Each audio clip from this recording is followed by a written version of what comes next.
Hello, I am back. It's been a whole 4 years, maybe a little bit longer actually, since I just disappeared from YouTube. A lot has happened.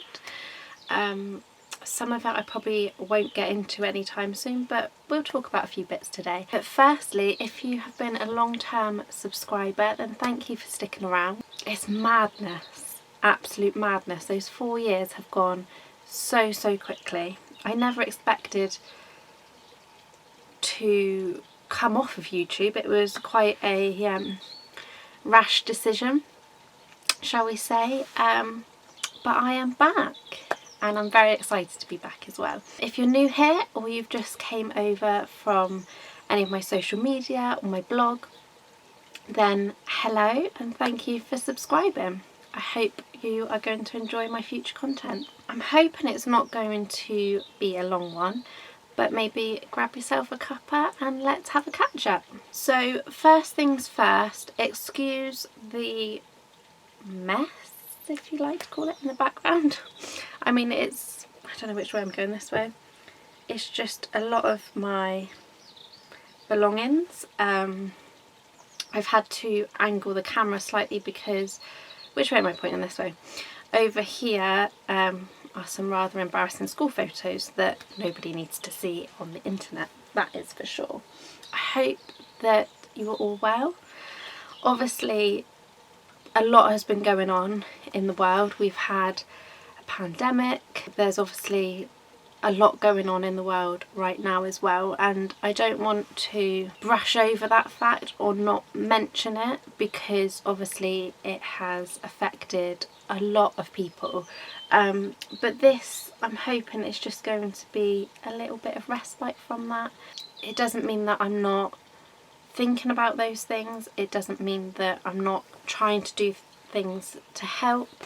That is not the case. I just don't feel that I need to publicise that, which is fine. Where to begin? I'm so nervous. I feel so out of practice. I've got a new camera.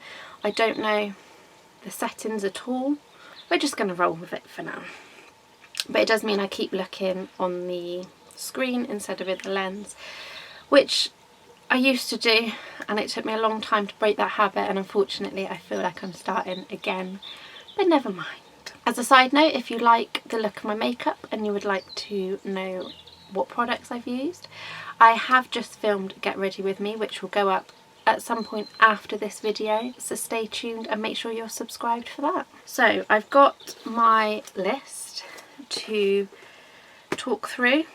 It's not too many things, so I'm going to start with a little story time, if you like. Just explain why I suddenly stopped uploading and why I vanished, pretty much. So 4 years ago, things in my life changed to the point that I was unable to do YouTube. Without giving too much away, because I don't feel like it's completely my place to discuss it, and I'm not going to discuss it on the internet, a decision was made where I would, very quick decision I might add, stop YouTube and delete the content that I had created up until that point. And I mean, I had been creating YouTube videos by that point for 2 years, so it was a lot of videos, and I do regret deleting them. I wish I'd made them private instead, rather than actually deleting them,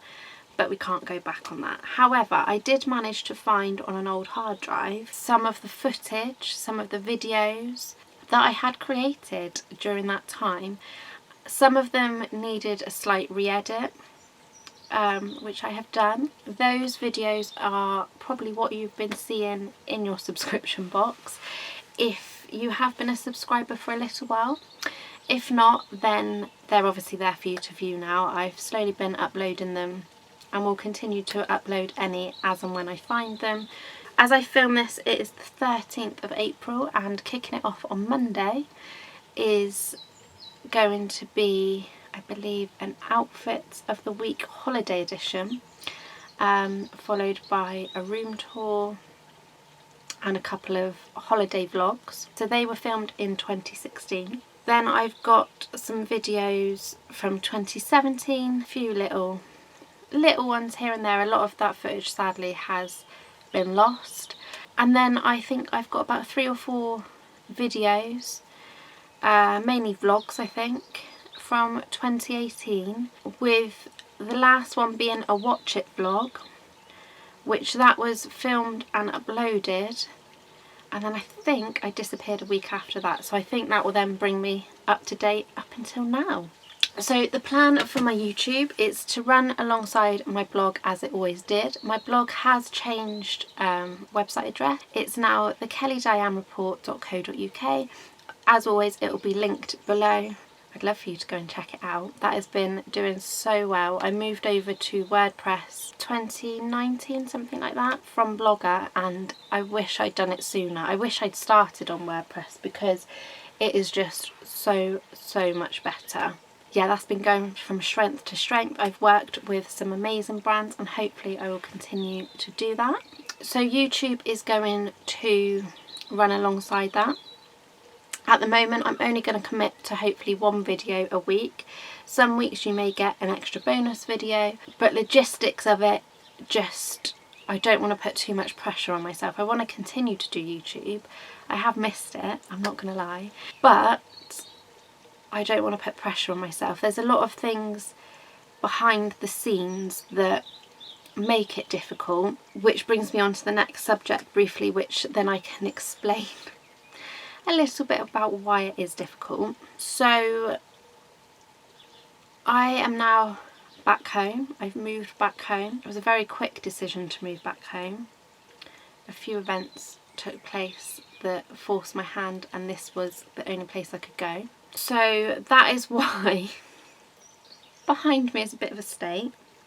There's stuff all over the floor. There's, well, I can't even show you what's over there. It's just,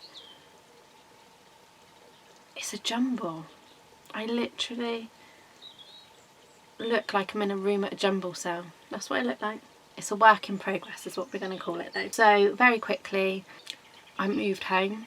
A decision was made in the morning, and by 6 o'clock that evening I was back here. A lot of my possessions are currently in storage, which is an extortionate amount of money. Storing stuff, yeah, it costs a lot, but it has forced my hand into making a big decision to declutter a lot of my belongings, which some of it has been a bit difficult. I haven't necessarily wanted to part with some of the items, but needs must, unfortunately. I can't keep things in storage forever, so I need to, for the time being, fit in this room. Yeah, so it's all a bit of a mixture at the minute. This room had been taken over for storage, and it had a lot of my parents' ornaments, their books, you name it, it was all in here. This was where the Christmas presents would be housed, and birthday presents and things like that. And so when I came back, it's a bit of a mad rush, to say the least. And so it's a bit half and half. It's my room, you know, it's my space, but it's still got other people's belongings in it as well, because I'm not mean enough, and it's not my place to just shove everything out. I've shoved a few things out to make room for my stuff, but it's kind of a work in progress at the moment.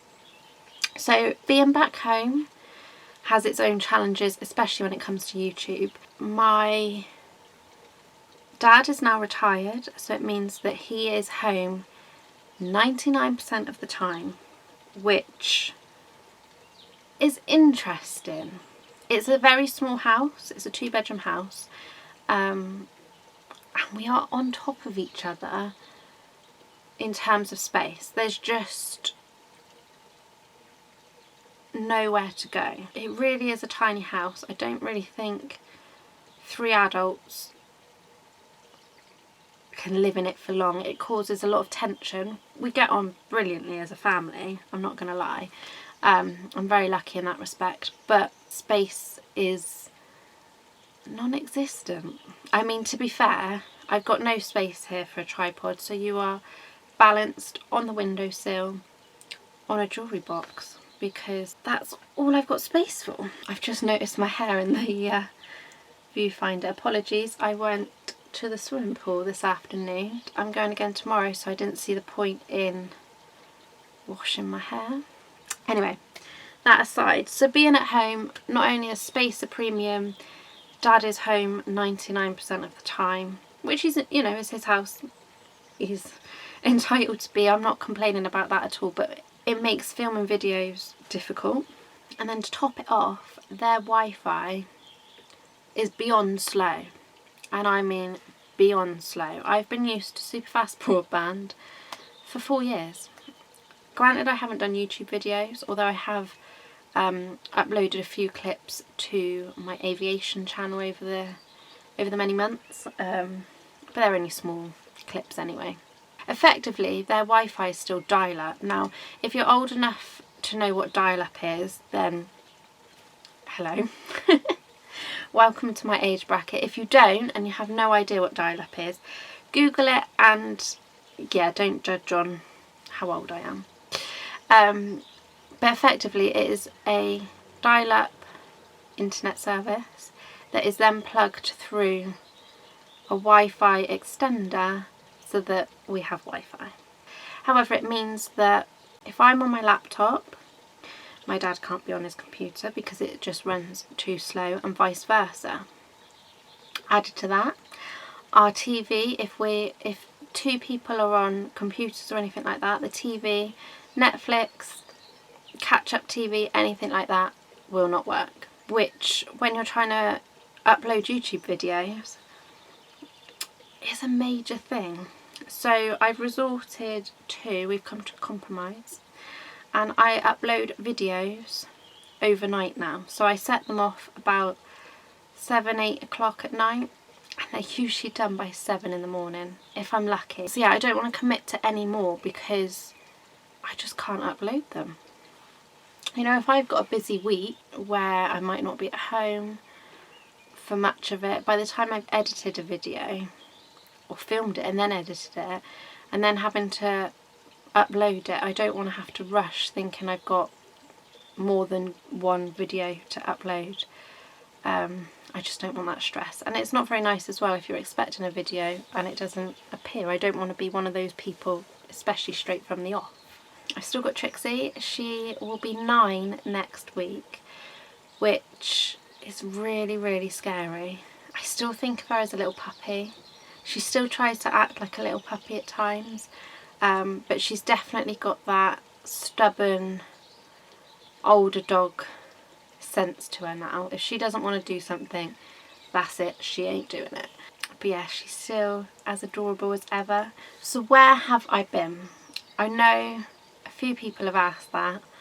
I've spent the last 4 years travelling the UK effectively. I was lucky enough to go on so many holidays in a converted van. We travelled most of England, quite a bit of Wales, although that was just in one trip. We did a trip to Wales, North Wales, and then travelled back down, which was beautiful, and travelled around Scotland as well. That was another week trip, all up and around Scotland, which was absolutely breathtaking. I saw so many beautiful sights, whether that was in England, Wales, Scotland. All of them had these most amazing sights that I think a lot of people take for granted that is on our doorsteps. I mean, the Lake District, for example, stunning scenery, so many things to do as well, and people, when they realise you're on holiday in that area, they are so friendly, which was really surprising actually. And I've made so many friends through travelling, especially through people that were doing like-minded things of travelling in a converted van, and things like that. The conversations that you strike up with people and the friends that you make through that, yeah, is something I really did not expect. It's kind of very different to if you're holidaying abroad. It is a very different community, and it's very much everybody is willing to help everyone else, which, yeah, is lovely. So if you're ever wanting to travel anywhere in a converted van, I would definitely say go for it. I've also, during that time, focused a lot more on my aviation photography. I set up a dedicated Instagram for that, for all of my photos and things. Yeah, to document any air shows that I was going on, aviation related museums that we went to, just all things like that, because I feel like it's a very niche thing. There is a lovely community within the aviation world. There are, as with anything, a few rotters, if you like, but on the whole people have been really friendly, and so setting up a separate one just for that I think was the right thing to do, and that has taken off way more than I ever thought it would be, especially this year. So I'm hoping to focus on that even more. I didn't really get to focus on it all that much because no sooner had I really set it up and we went into lockdown, which obviously there were no flights for anything, like not even over the house. We couldn't go anywhere. There were no air shows, museums and the like were shut, so I had to then rely on a lot of old content.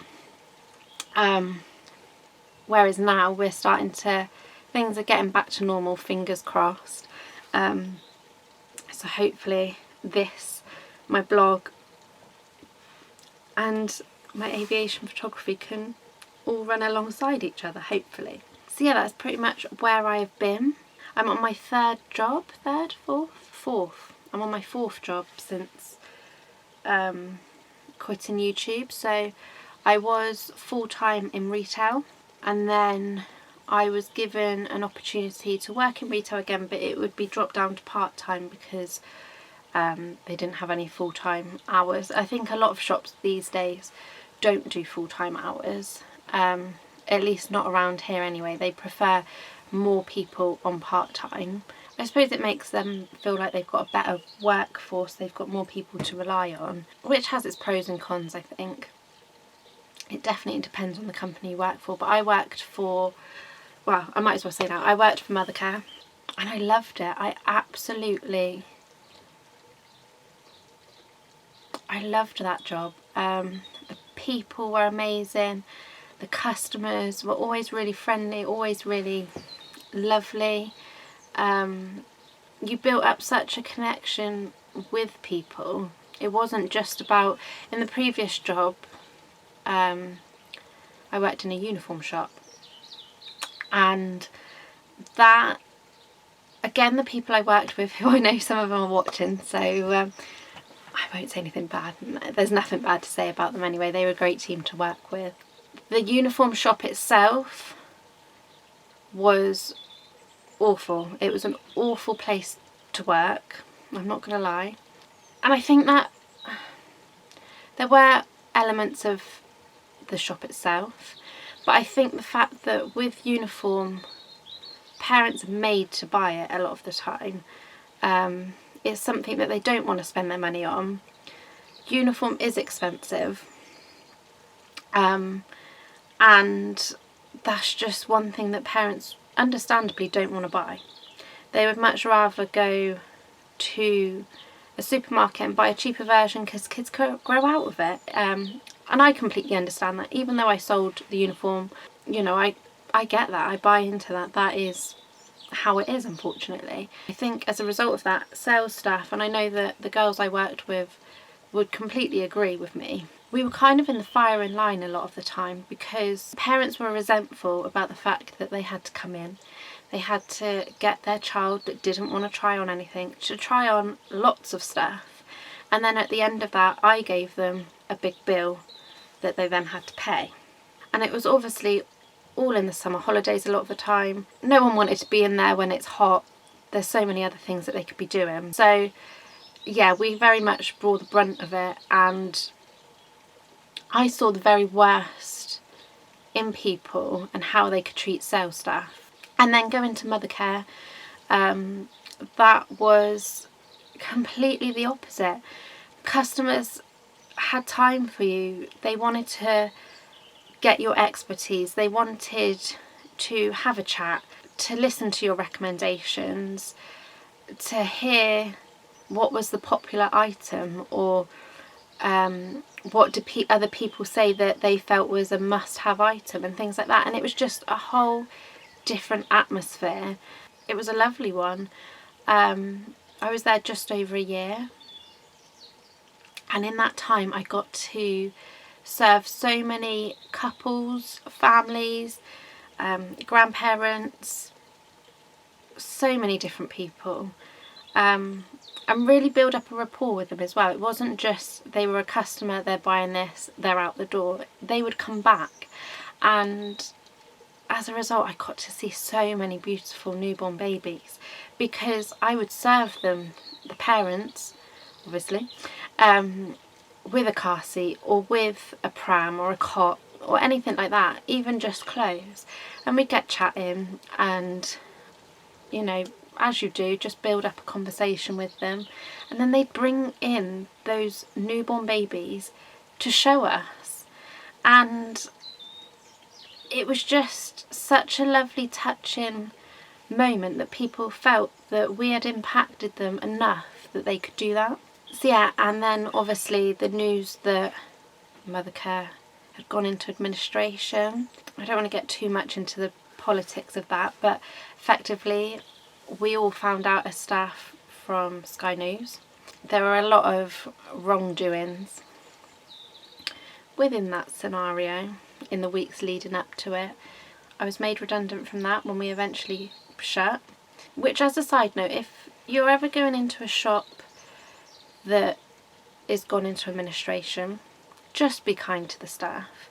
They're effectively losing their job, even if the amount of times people are like, oh, I'm sure someone will buy it, it'll be fine, you'll be fine, you'll still have a job.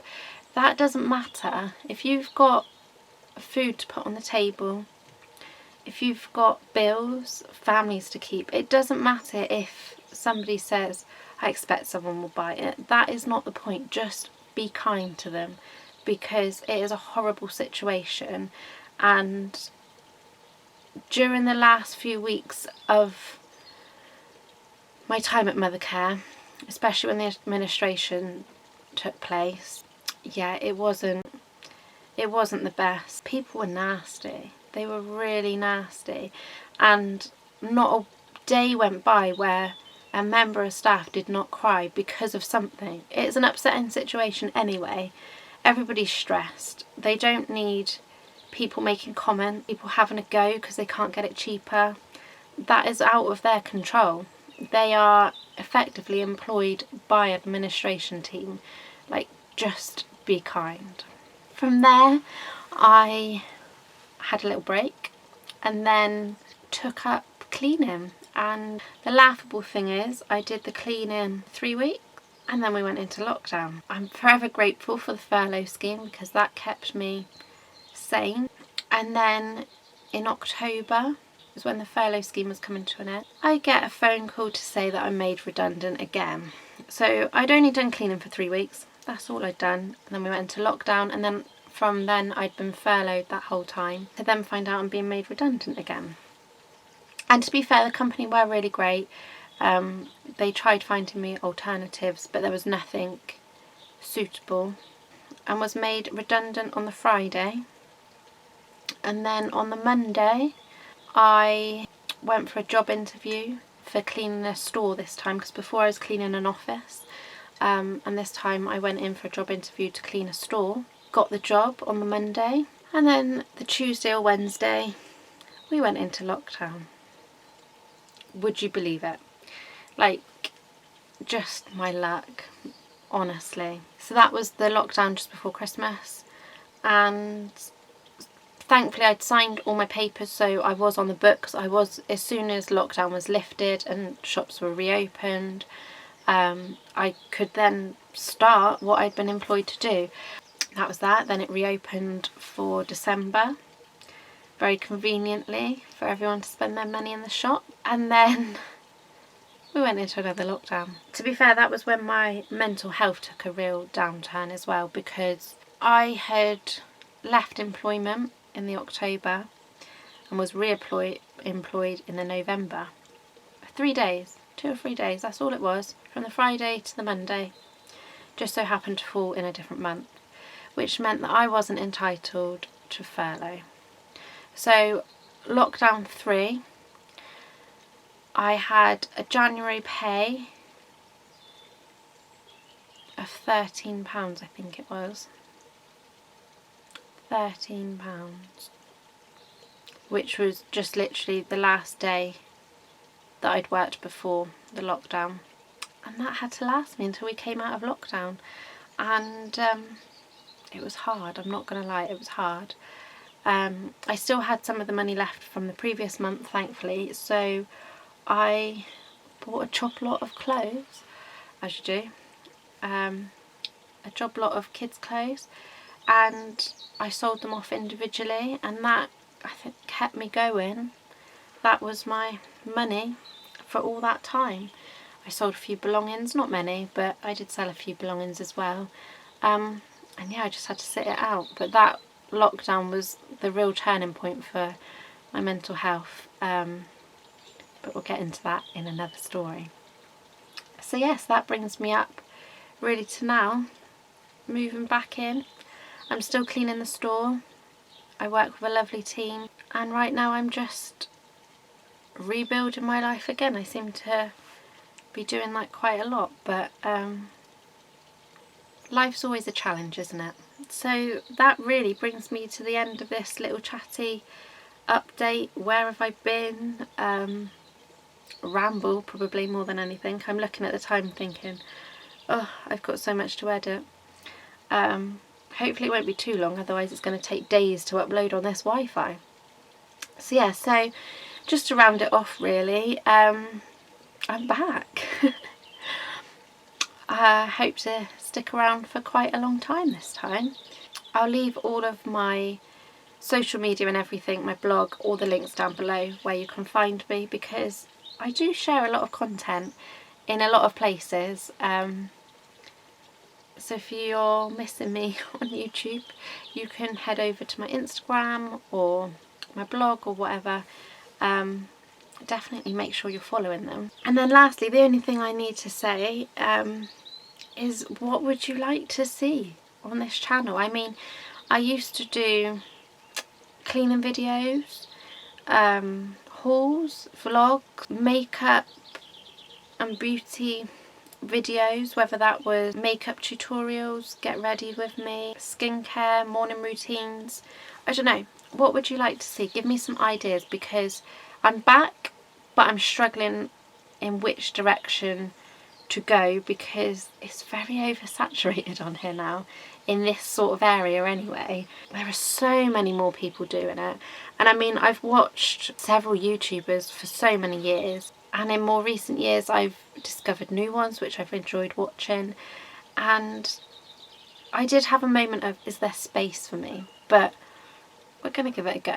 Hopefully there's a little bit of space. If you're watching this, then thank you. You've helped me to create that little bit of space. But yeah, what would you like to see on this channel? Let me know in the comments below. And thank you for watching my very rambly vlog. I'm gonna finish my tea now and head off. So I'll speak to you all soon. Bye bye.